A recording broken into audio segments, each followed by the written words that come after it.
Hi folks, Simon here once again and back for the grand finale. Today we're taking our freshly painted blaster and giving it a real story with weathering techniques, adding that crucial wear and tear for authentic looks and killer photos. So, let's get started.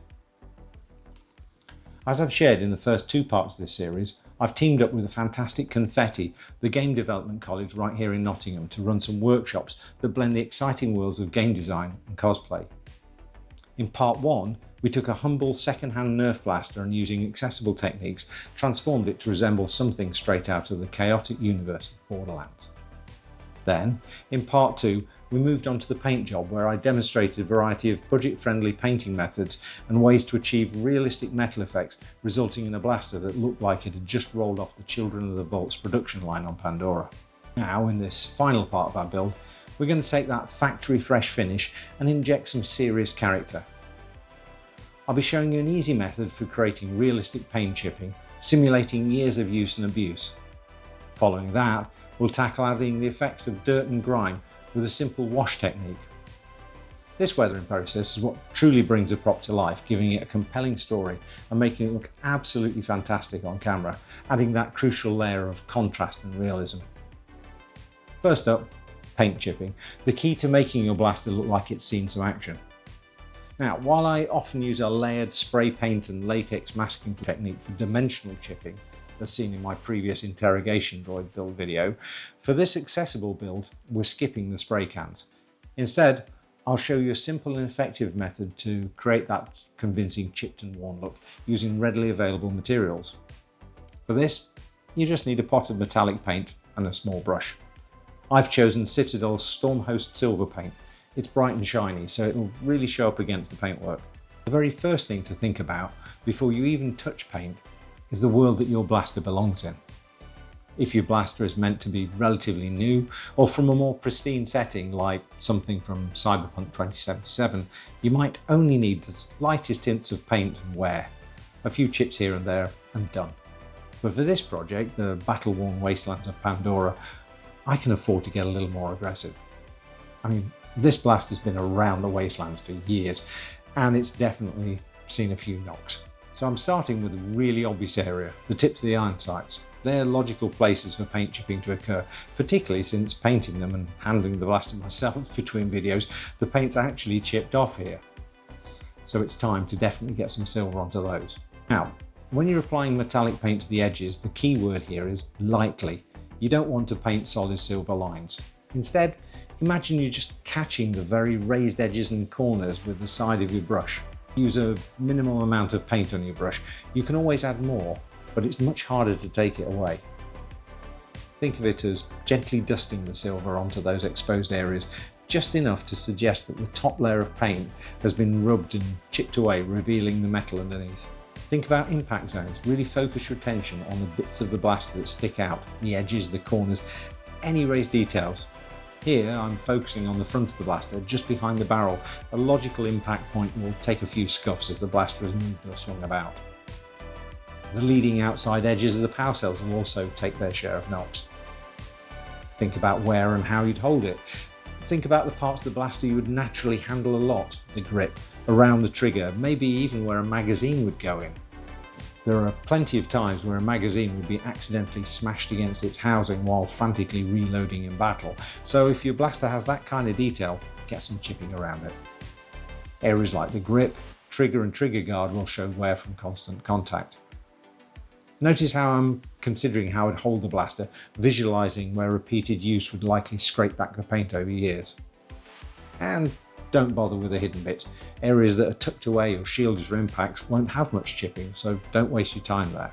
In fact, adding chipping to those areas would definitely look unnatural. And remember to do your best to apply your paint in a random fashion. Real-world wear and tear is never uniform, so make sure your chipping pattern is uneven and as asymmetrical as possible. This is another key to making it look believable. Mix it up by varying the size and intensity of your chips. You want a combination of tiny scratches and slightly larger, more significant damage. Once you have the general edge chipping addressed, I tend to add one or two major marks to give things a little more character. This is pretty much because every object you own has a dent, a scratch or a scrape that you remember accidentally giving it in its lifetime. And if you need inspiration, use reference. If you really don't know where to start, look at photos of real-world objects or even props from your chosen game or film. This will give you a much better idea of natural wear patterns. And one rule to really keep in mind, less is definitely more. It's so easy to get carried away with the chipping. Take your time, keep stepping back and taking a look at the whole object. The goal is a natural worn look, not an artificial one. So really resist the temptation to paint every edge.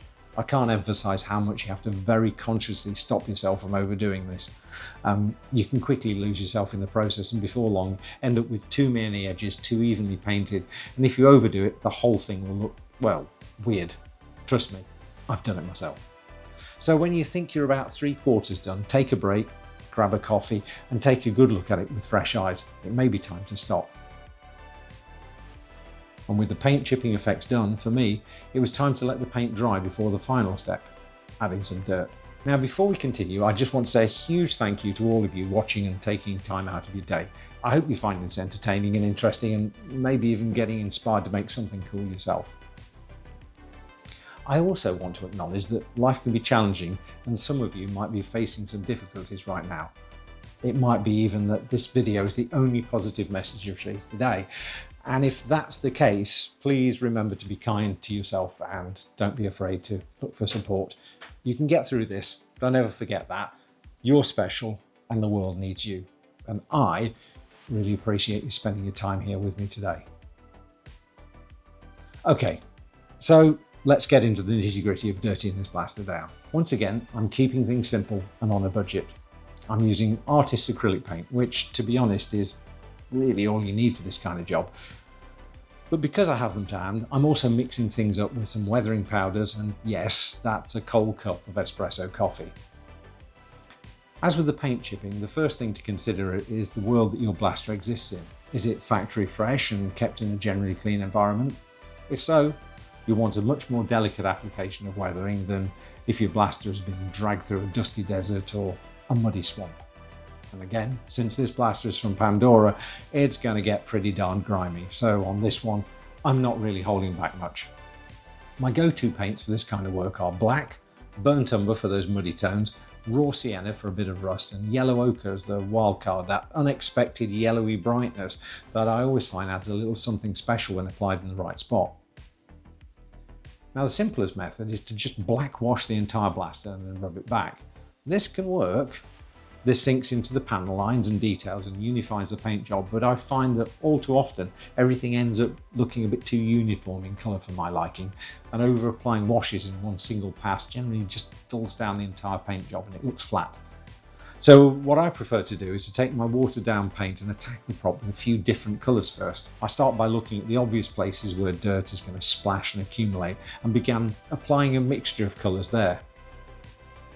Once again, I'm deliberately avoiding any kind of uniformity. The natural world's uneven and chaotic, so while I'm going in and hitting the obvious place for dirt, I'm trying to apply the dirt wash paint randomly and unevenly in those spots.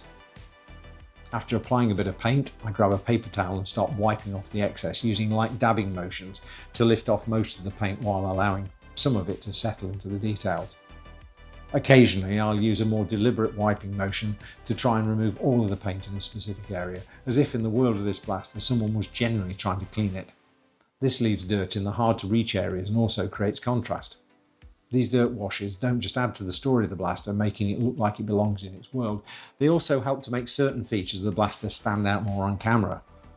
And multiple passes are recommended. I find it's best to build up layers on the prop. So once you've applied some paint and wiped it back, go in with a different paint applied in a slightly different manner and then wipe that back too. This builds up depth. After all, dirt doesn't accumulate in one day, it builds up over time. In the story of the object, the blaster gets dirty, someone cleans it, it gets dirty again on another day and in different ways, and that gets cleaned back, all leading to much more visual interest. So it's all about pushing dirt into crevices and those hard to clean spots and then wiping the areas around them. In fact, if I had to sum it all up, I'd say it's about applying dirt, then doing a sufficiently bad job of cleaning most of it away. I keep doing this to the blaster, checking and rechecking the look as I go. The key to good weathering, and I can't stress this enough, is contrast.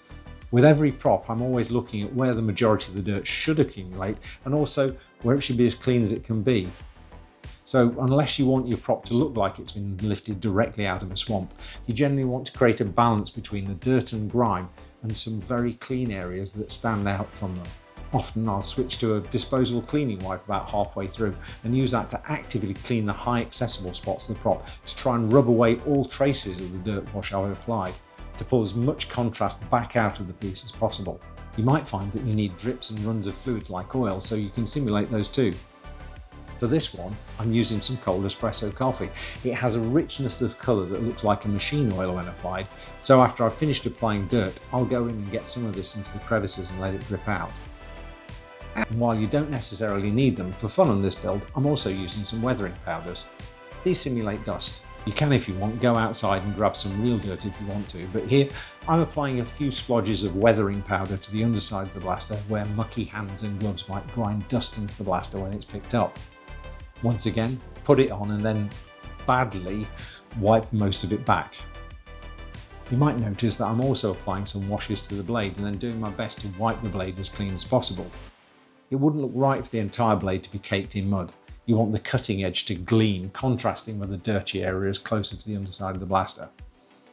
And as a final way to bring out a bit more contrast, because the dirt wash had dulled some of the silver chipping I'd applied earlier, I actually went back in with some silver paint and applied it once again to the high spots of the chipping to make those gleam. In this particular build, I stopped there and left the blaster to dry overnight so I could take a second look with fresh eyes. That proved to be the right thing to do. The following morning it was really obvious. The various minor panel lines weren't contrasting enough, so I decided to go in with some watered down black paint and work it into those recesses. I wiped the excess away with a paper towel, and then, to bring more contrast out on the blaster, I once again took a cleaning wipe and scrubbed at all of the high spots on the blaster, a final time removing as much of the dried on dirt wash paint as I could. And with that final bit of cleanup, the weathering was complete. So here's the final result. A battle-worn blaster inspired by Borderlands and ready for action on Pandora. And remember, this started life as a second-hand toy Nerf blaster costing less than $10, transformed with simple tools, affordable paints and straightforward weathering. Proof that you don't need a Hollywood budget to create something amazing. So that's it for this one. Thanks so much for watching. Hopefully I've given you enough inspiration to going out there and create something amazing for yourself. I'd absolutely love to see what you come up with, so if you do have something you'd like to share, pop it in the comments below. And if you've got any cool techniques or videos of methods, also drop them down there too. And if you know any other makers who might be interested, please share this video out with them. And finally, I want to give a big shout out to Confetti and their awesome students for the inspiration behind this project. Anyway, I'll be back soon with a new Star Wars inspired prop build. But in the meantime, thanks ever so much. Bye for now.